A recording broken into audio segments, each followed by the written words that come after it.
Satu saat Rabi'atul Al-Adawiyah, Bapak Ibu, dia ini didatangi oleh 3 ulama besar, ulama syariat, ulama fikih. Ya, ketika 3 ulama besar ini mendatang Rabi'atul Al-Adawiyah, ya, ketiga-tiganya itu adalah ulama yang tersohor. Nah, siapa yang datang?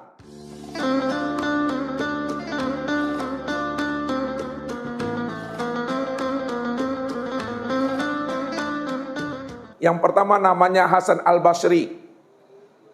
Yang kedua namanya Malik bin Dinar. Yang ketiga namanya Sabit Al-Banani. Nah, ini ulama besar nih Bapak Ibu pada masanya. Karena Rabi'atul Al-Adawiyah itu baru saja ditinggal mati oleh suaminya, maka ulama ini tertariklah batinnya untuk menemui Rabi'atul Al-Adawiyah. Bagaimana Rabi'atul Al-Adawiyah nikah kembali untuk mendapatkan suami yang soleh dunia dan akhirat. Maka ulama besar ini pede Bapak Ibu. Ulama besar. Siapa yang tidak suka, yang tidak senang, ya, menjadi suaminya ulama besar. Nah, datanglah 3 ulama tadi, ya, Hasan Al-Basri, Malik bin Dinar, dan Sabit Al-Banani. Ketika mereka mendatangi Rabi'atul Al-Adawiyah, apa kata Hasan Al-Basri? Wahai Rabi'ah, engkau ini adalah perempuan yang masih muda, ya. Tidak elok kalau engkau itu menjanda untuk selama-lamanya. Lebih baik engkau menghidupkan sunnah kembali, nikahlah engkau. Kami datang bertiga ini ingin melamar engkau. Siapa yang paling cocok, yang paling pas bagi engkau, yang akan mendampingi hidup engkau sebagai suami engkau? Pilihlah di antara kami yang bertiga ini. Bayangkan pedenya ulama nih Bapak Ibu. Dia tidak tahu bahwa Rabi'ah itu batinnya itu sudah ridho dan mahabbah dengan Allah. Tidak tahu. Ya. Ulama itu hanya melihat sosok wanita. Ya gitu. Dipandangnya itu casingnya aja gitu. Tapi dia tidak tahu isi dalam daripada rahasia batin Rabi'atul Al-Adawiyah itu telah diliputi dan dipenuhi oleh mahabbah dan rindunya kepada Allah. Apa jawaban Rabi'ah? Wahai tuan-tuan semua, ya, bagaimana mungkin aku akan nikah kembali? Padahal 3 hal, perkara-perkara yang aku selama ini aku pikirkan, aku belum mampu mendapatkan jawaban dari 3 hal yang aku pikirkan itu. Namun kalau tuan-tuan bisa menjawab yang menjadi beban pikiran aku, yang menjadi buah pikiran hati aku, siapa di antara tuan mampu menjawabnya, aku bersedia menjadi salah seorang di antara tuan yang bisa menjawabnya. Apa itu Rabi'ah yang menjadi persoalan dirimu sehingga kamu tidak nikah? Yang pertama, nah, kata Rabi'ah, kalau aku hari ini meninggal dunia, wahai tuan-tuan, apakah aku ini matinya nanti husnul khotimah atau aku nanti matinya su'il khotimah? Apakah mati aku nanti dalam keadaan jelek, kafir, atau aku mati nanti dalam keadaan baik, beriman kepada Allah? Lalu ditanyakanlah kepada Hasan Al-Basri. Apa jawaban Hasan Al-Basri Bapak Ibu? Wahai Rabi'ah, pertanyaan itu adalah pertanyaan yang gaib. Kami tak mampu memberi jawaban terhadap dirimu, wahai Rabi'ah. Jangankan dirimu, wahai Rabi'ah, kami saja tidak mampu memberi penilaian terhadap diri kami. Apakah kami matinya nanti dalam keadaan beriman atau mati dalam keadaan kafir? Kami tidak mampu, wahai Rabi'ah. Apalagi tentang dirimu. Itu yang pertama kata Rabi'ah. Yang kedua, kalau aku telah meninggal dunia, lalu aku dikubur, ditanam, apakah aku mampu menjawab pertanyaan malaikat Zabaniyah di dalam kubur atau tidak? Apa kata Hasan Basri? Itu pun pertanyaan yang tidak mampu kami menjawabnya Rabi'ah. Itu adalah perkara yang gaib. Hasan Basri dilemparkan lagi kepada Malik bin Dinar. Aku juga tak mampu, wahai Rabi'ah. Itu adalah perkara yang gaib. Ditanyakan lagi kepada Sabit Al-Banani. Jawabannya sama Bapak Ibu. Jangankan dirimu, wahai Rabi'ah, diri kami yang bertiga ini tak mampu memberi jawaban tentang hal itu. Yang ketiga, kata Rabi'ah, kalau nanti sudah terjadi namanya kiamat, di mana manusia dihisap oleh Allah, ada yang masuk ke surga, ada pula yang masuk ke dalam neraka. Kira-kira menurut Tuhan bertiga, aku ini termasuk orang yang beruntung atau rugi? Apakah aku ini termasuk golongan ahli surga atau aku termasuk golongan ahli neraka? Diberi jawabannya. Apa kata Hasan Basri? Wahai Rabi'ah, itu perkara yang gaib, wahai Rabi'ah. Kami tak mampu menjawabnya. Ditanyakan lagi kepada Malik bin Dinar, sama jawabannya. Ditanyakan kembali kepada Sabit Al-Banani, juga sama jawabannya. Jangankan dirimu wahai Rabi'ah, diri kami saja tak mampu memberi jawaban surga dan nerakanya kami. 3-0 Bapak Ibu. Tapi belum cukup di sana. Ya. Karena ulama besar ini tidak mampu memberi jawaban, lalu bagaimana mereka bisa memberi jawaban? Jangan pulang kosong. Pertanyaan terakhir kata Rabi'ah. Nah, saya mau bertanya, berapa bahagiankah Allah menciptakan akal? Baru berabikatu rangko Bapak Ibu. Lihat itu berabikatu di antara Hasan Basri, Malik bin Dinar gua berabui. Diangkiklah tangan oleh Hasan Al-Basri. Wahai Rabi'ah, Allah menciptakan akal itu 10 bahagian. Ya. 9 bahagian diberikan Allah itu untuk laki-laki. Dan 1 bahagian akal itu dititipkan Allah kepada perempuan. Benar Bapak Ibu? Yang kedua, kata Rabi'ah, berapa bahagian pula Allah menciptakan nafsu itu kepada manusia? Barawi pulolah ulama tadi yang bertiga, Hasan Basri juga yang dahulu unjuk tangan Bapak Ibu. Wahai Rabi'ah, Allah menciptakan nafsu itu bagi manusia 10 bagian. Ya, 1 bagian nafsu itu diberikan kepada laki-laki dan 9 bagian nafsu itu dititipkan kepada perempuan. Jawabannya benar Bapak Ibu. Lalu Rabi'ah bertanya kembali, wahai tuan-tuan semua, Allah titipkan kepada aku 1 akal. Dan Allah titipkan kepada aku 9 nafsu. Tapi dengan 1 akal yang Allah berikan kepada diriku, aku mampu menundukkan dan menjinakkan nafsu yang 9 yang Allah titipkan kepada aku. Namun tuan-tuan tunjuk apa tangi doang tak? Tuan-tuan diberikan Allah akal 9 bahagian. Dan Allah titipkan nafsu 1 bahagian. Tapi tuan-tuan dengan akal yang 9, tuan-tuan tidak mampu menundukkan nafsu yang 1 yang Allah titipkan kepada diri tuan-tuan. Gak dapet Bapak Ibu menjawabnya terperangah, malu. Rabi'ah Al-Adawiyah, walaupun seorang wanita, namun hatinya telah ridha. Hatinya telah mahabbah dengan Allah. Maka mahabbahnya dengan Allah itu tidak ada lagi terbetik di dalam dirinya untuk nikah dia.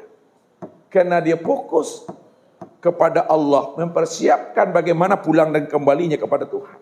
Ini mahabbah itu. Jadi dia tidak pernah mengharapkan sesuatu selain daripada Allah.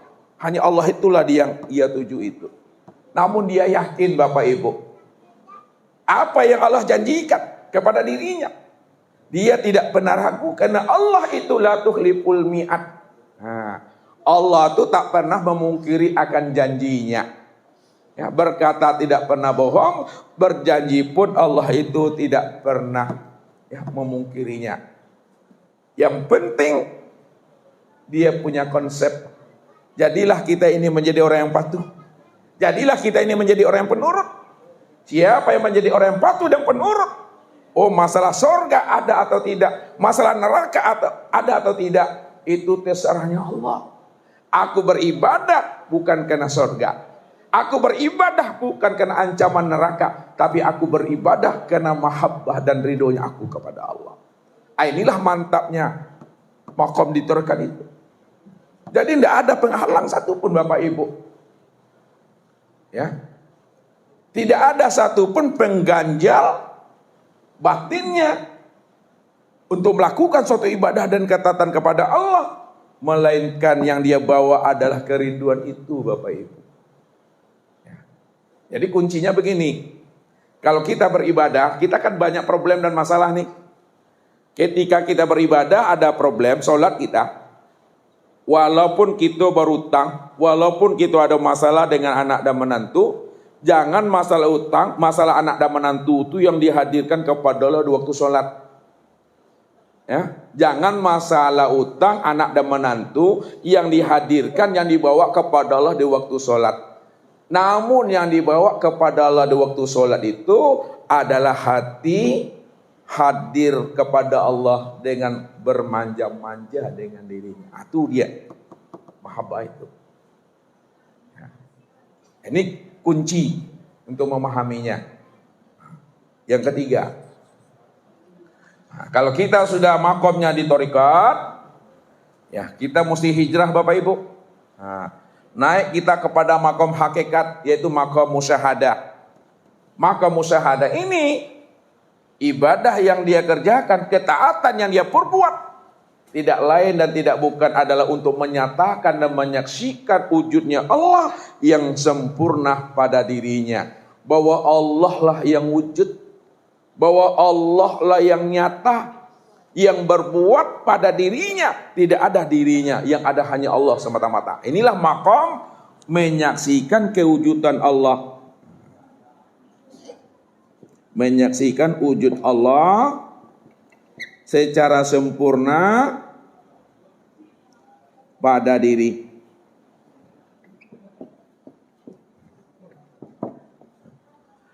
Jadi musyahadah itu sudah menyaksikan wujudnya Allah secara sempurna pada diri. Ini yang dikatakan la sholata illallah. Ya, la sholata illallah.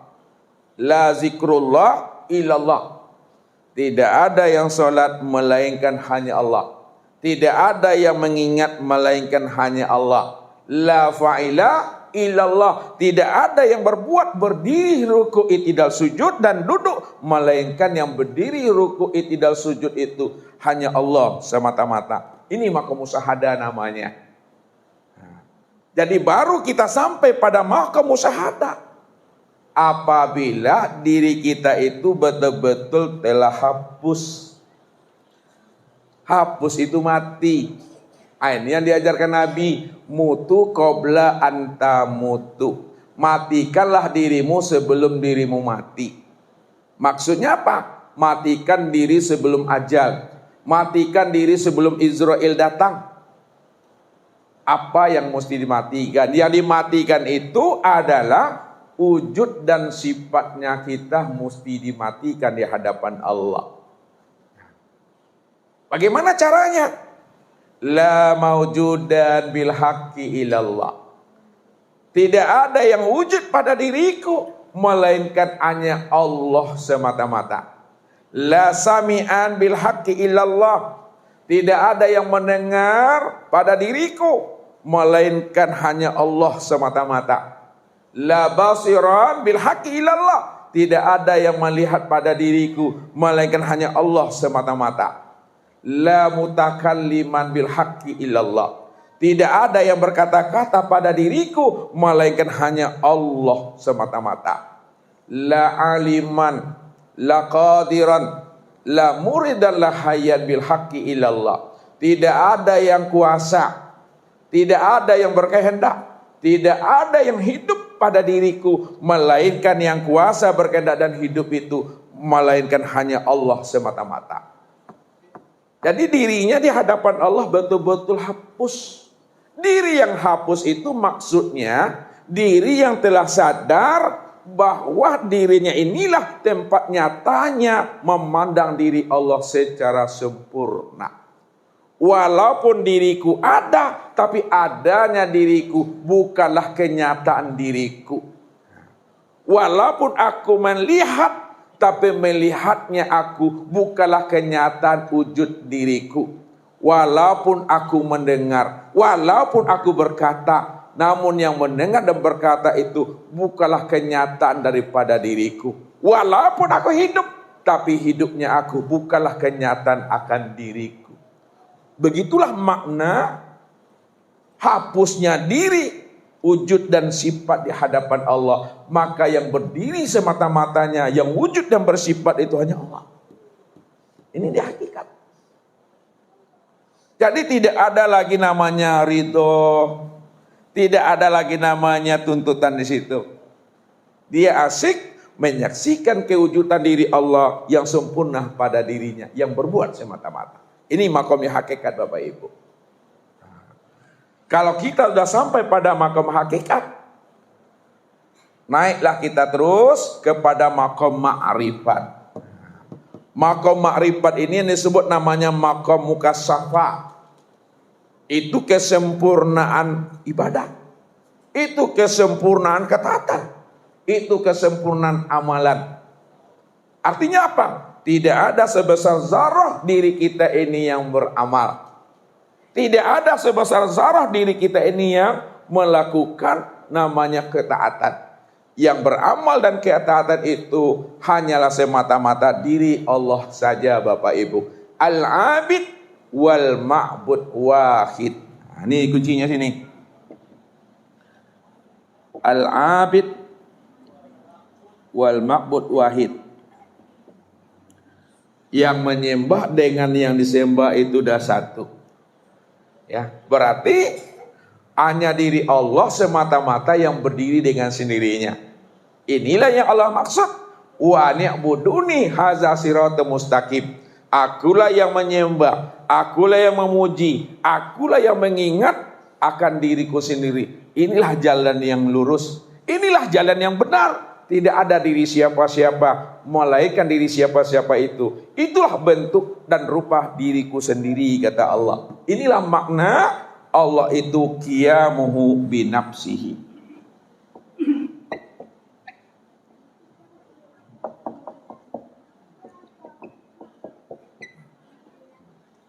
Allah lah yang wujud secara mutlak, berdiri dengan sendirinya.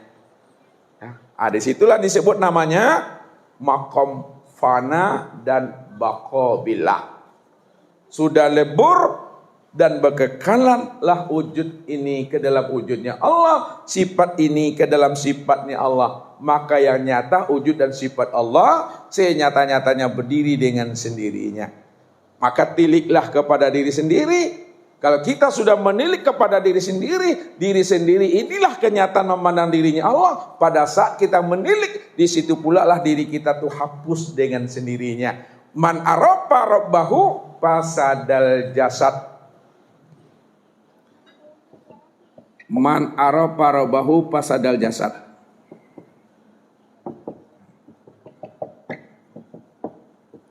Barang siapa yang sudah kenal dengan Tuhannya, bahwa Allah yang awal, Allah yang akhir, Allah yang zahir, Allah yang batin. Maka ketika itu fasadal jasad, karam dirinya, hancur dirinya, binasa dirinya. Ketika diri ini telah hancur dan binasa, maka sebagai pengganti diri yang hancur dan binasa itu, ya diri aku, kata Allah. Innal abdi iza ahbabtuhu qataltuhu. Sesungguhnya hambaku, apabila dirinya telah aku bunuh, apabila dirinya telah aku matikan, maka akulah pengganti akan diri yang telah aku bunuh itu. Wa ana, dia tahu, aku pengganti daripada diri hambaku yang telah aku bunuh itu. Aku yang menjadi dirinya, aku yang menjadi wujud dirinya. Aku yang melihat, aku yang mendengar, aku yang berkata, aku yang mengetahui, berkuasa dan berkehendak serta hidup dengan sendirinya, kata Allah. Ini kesempurnaan makom ibadah dan ketaatan yang sudah sampai pada makom ma'rifat, sehingga diri Bapak Ibu tidak lagi terpandang oleh Allah. Diri Bapak Ibu tidak lagi tertilik dan terlihat oleh Allah. Diri yang tidak tertilik, diri yang tidak terpandang oleh Allah, itulah diri yang telah fana dan baqo ke dalam dirinya Allah itu. Tapi kalau masih ada juga Bapak Ibu, diri kita ini yang terpandang oleh Allah berdiri di waktu sholat, masih nampak juga oleh Allah diri kita ini yang rukuk dalam sholat, masih terlihat juga diri kita ini yang sujud dan duduk dalam sholat, maka itulah yang dimaksud oleh Nabi, wujuduka zanbun, adanya dirimu yang terlihat oleh Allah, itulah yang dikatakan namanya dosa, itu yang dikatakan najis. Kenapa najis? Pada saat itu kita telah merampok haknya Allah. Ya, kalau kita sudah merampok haknya Allah itu wujud, haknya Allah itu sama basar, haknya Allah itu kalam, ilmu, kudrat, dan iradat. Lalu kita ambil pula kita ada, kita yang wujud, aku yang melihat, aku yang mendengar, aku yang hidup. Itu sudah merampok haknya Allah itu. Ketika kita merampok hak Allah, di situ pula Allah mengatakan innamal musyrikuna najasun.